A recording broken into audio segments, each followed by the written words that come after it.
ዓለማችን በፍጥነት በሚዘዋወሩ መረጃዎች ተሞልታለች። አእምሮአችንም በርካታ መልእክቶችን በየዕለቱ ይቀበላል።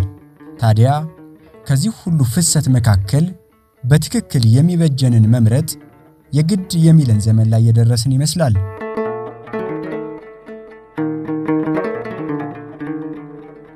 የሰው ልጅ አእምሮ በዚህ ሁሉ ወከባ ውስጥ በቅጽበት አንድን ነገር የመምረጥ የማድመጥና የማየት ኃይል ከእግዚአብሔር የተቸረው ፍጡር ነው። ይህ የአምላክ ስጦታ ደግሞ ትኩረት ወይንም አቴንሽን ይባላል ይሉናል የስነ ልቦና ባለሙያዎች።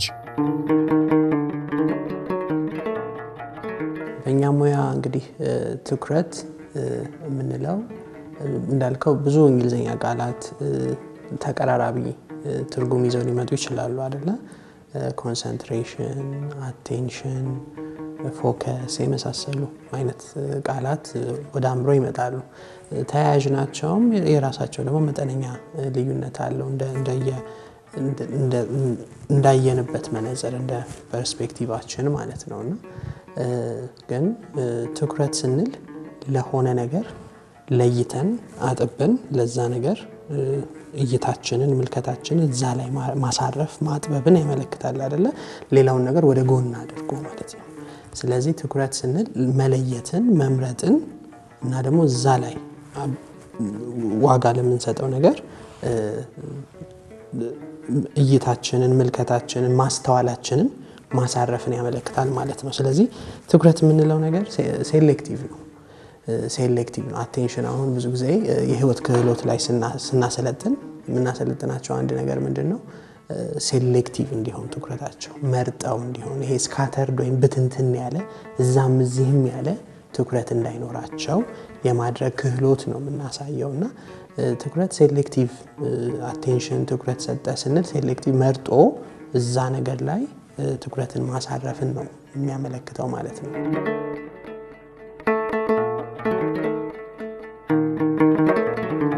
ትኩረት በህይወት ፍኖት ውስጥ ስኬታማ ለመሆን እጅጉን አስፈላጊ ነው።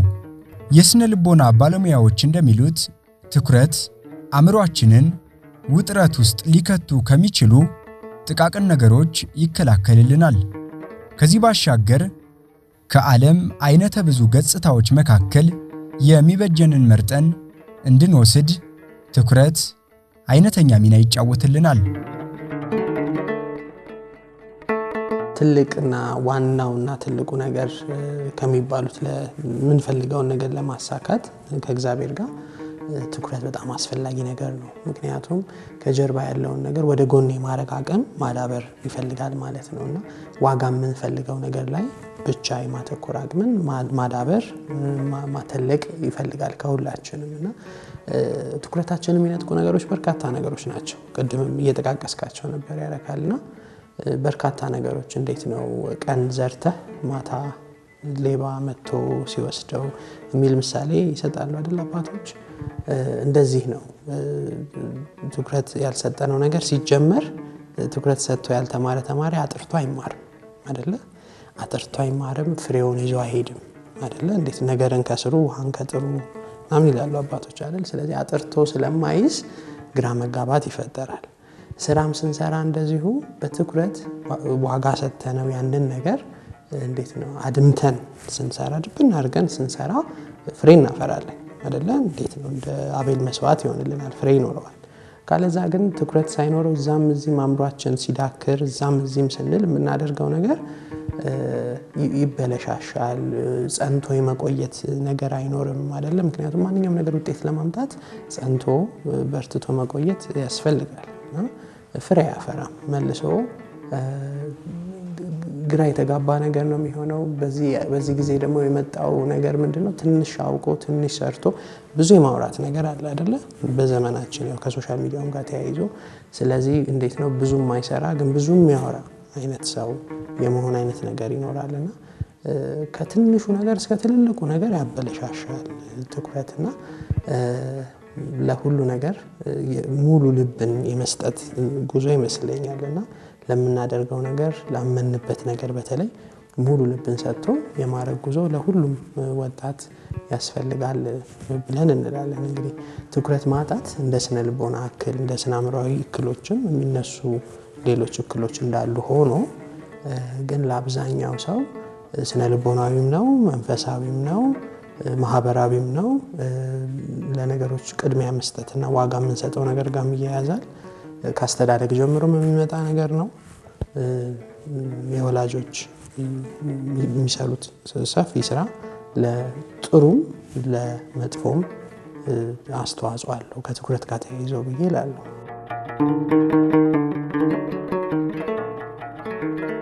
ትኩረት ውድ ነው ይላሉ የስነ ልቦና ምሁራን። ምክንያቱም የሰው ልጆችን የህይወት ዘዬ ካቀለሉ ከግዙፍ የፈጠራ ስራዎችና አዳዲስ ግኝቶች ጀርባ ያለው ኃይል ይህ ነውና።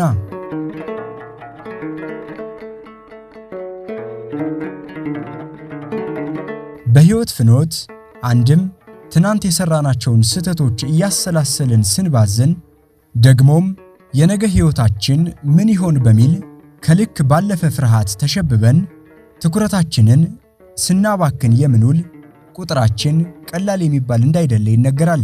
እኔ ማንነኝ የሚለው ነገር በጥልቀት ከታየና ግንዛቤ ካለ ጥልቅ የሆነ ለምንድነው የተፈጠርኩት ወይም ዓላማዬ ምንድነው የሚለው ነገር ይመጣል። ስለዚህ ዓላማዬ ምንድነው እሱ ክላሪቲ ይፈልጋል፣ ግልጽ የሆነ ነገር አቅጣጫ ይፈልጋል አይደለ? ያው ከፈጣሪ ጋር ከእግዚአብሔር ጋር ያወቅነው የተረዳነው ምን ሄደው ነገር ነው። ባንዴ ተገልጾ የሚያልቅ ነገር አይመስለኝም።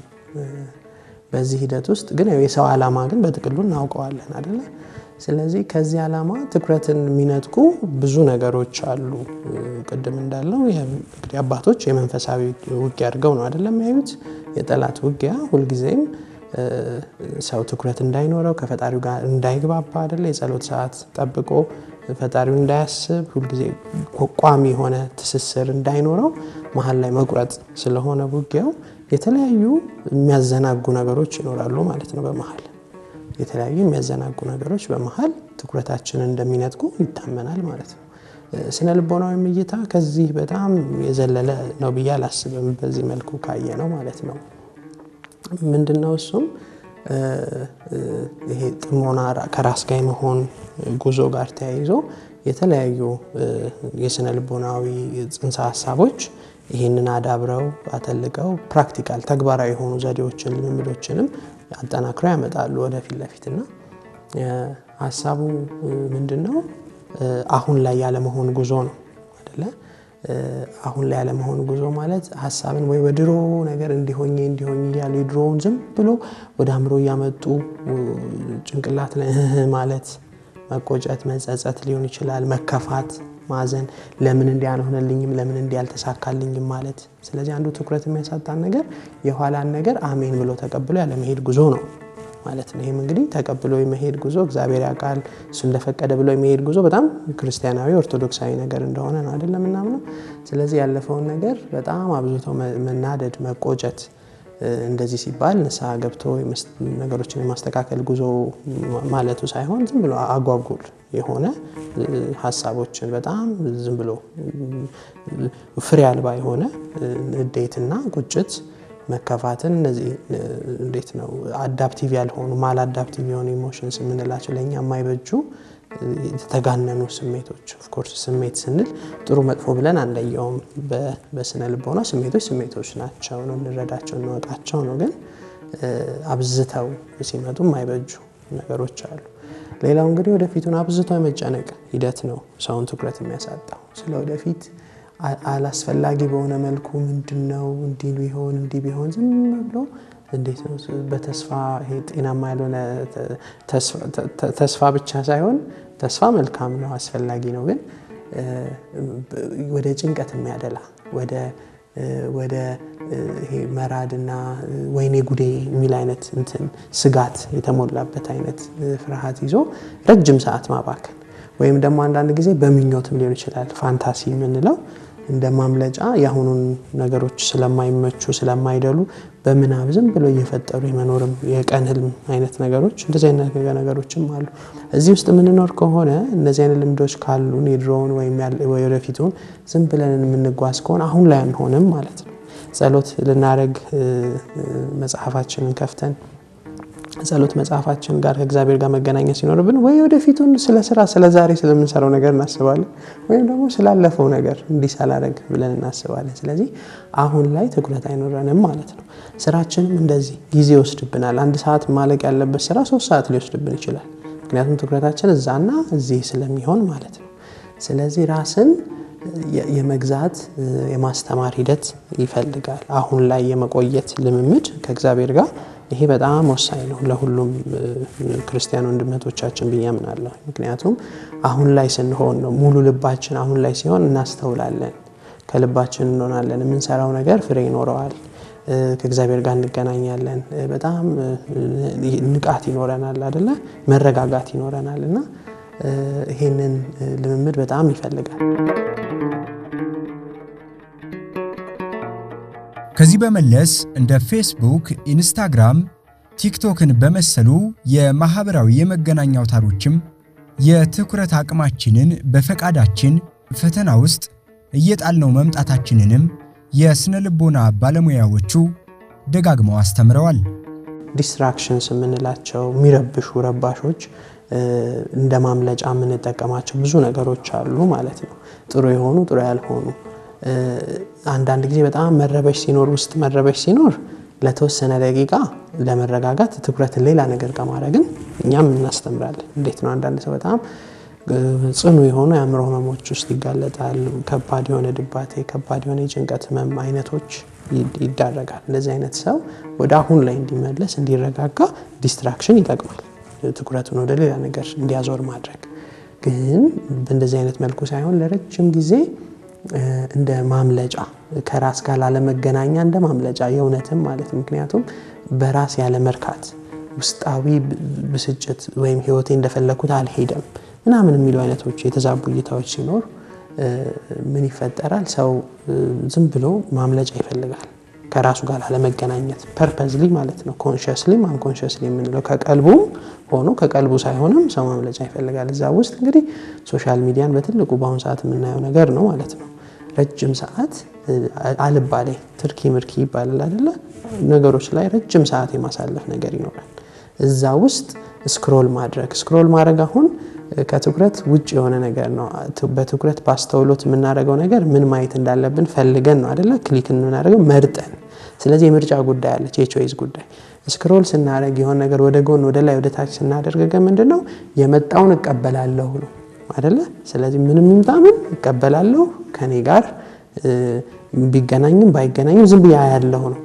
ዓለም ደግሞ ከመቼውም ጊዜ በላይ መረጃ ዝም ብሎ እያመረተ የሚለቅበት ጊዜ ነው አይደለ? ቢዝነስም ነው፣ ግለሰቦችም የድርጅቶችም ቢዝነስ ነው። ስለዚህ ረጅም ሰዓት እዛ ውስጥ ማሳለፉ ትኩረትን ይወስዳል ማለት ነው።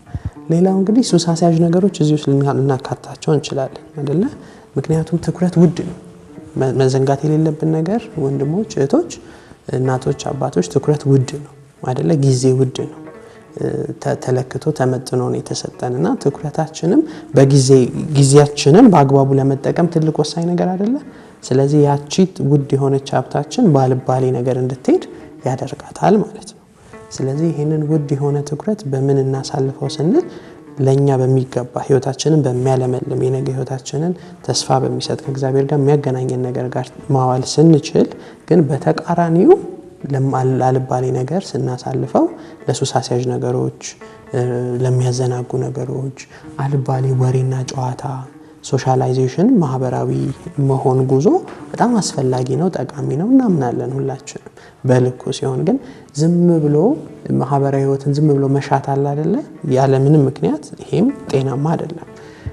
በዚሁ ደግሞ በተቃራኒ ደግሞ ራስን ማግለልም አለ። ራስን አግልሎ የማይረባ ነገር ውስጥ ማድረግ አይደለ?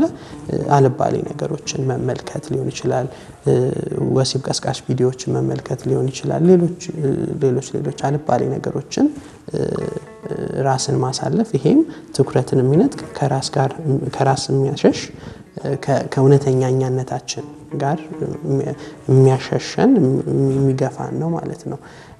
ሌላ ምናልባት አብዝቶ ራስን የማምለክ አይነት ነገሮችንም ማምጣት እንችላለን እዚህ ውስጥ። ስለዚህ ለኛ የማይበጅ ግን ትኩረታችን በጣም የሚወስድ አብዝቶ መኳኳል፣ መሽከርከር፣ ረጅም ሰዓት እዛ ላይ ማሳለፍ ሊሆን ይችላል። ለዓለም ለኛ የሚበጁ ነገሮችን ሳይሆን ለታይታ የሚሆኑ ነገሮች ላይ ትኩረት ማድረግ ያመጣል ማለት ነውና የምናደርጋቸው ነገሮች እያንዳንዱ ማየት እንችላለን። እንደ ምሳሌ ያነሳዋቸው እንጂ እነዚህን ነገሮች የምናደርጋቸው ነገሮች ከቀልባችን አምነንባቸው ይገባል ብለን ነው የምናደርገው ወይስ በልምድ እንዳልነው ለማምለጥ ለጊዜያዊ ደስታ ቅጽበታዊ ደስታ ለማግኘት ለየትኛው ነው የምናደርገው የሚለው ነገር ስንመዝነው ራሳችንን እናየዋለን። የት ጋር ሆኜ ነው እምነት ከራሴ ጋር ተግባብቼ ከቀልቤ በትኩረት ያደረኩት ነገር ነው ወይስ እንዲሁ የተደረገ እንዲሁ የተፈጠረ ወይም ደግሞ ሳላምንበት ግን ይሁን ብዬ ያደረኩት ነገር ነው የሚለው ነገር እነዚህ ነገሮች ማየት ይቻላል ብዬ አምናለሁ።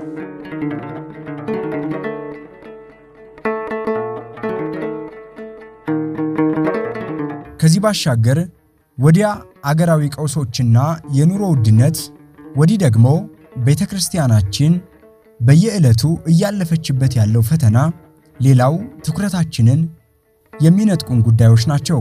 በጭንቀትና ስጋት በተመላ የአኗኗር ዘይቤ ውስጥ ደግሞ ትኩረትን ሰብስቦ ለውጤት መብቃት እጅጉን ፈታኝ ነው። ሊረብሽ የሚችል ከኛ አላስፈላጊ አእምሯችን ላይ ጫና ሊጭን የሚችል ይሄ መረጃዎች ናቸው።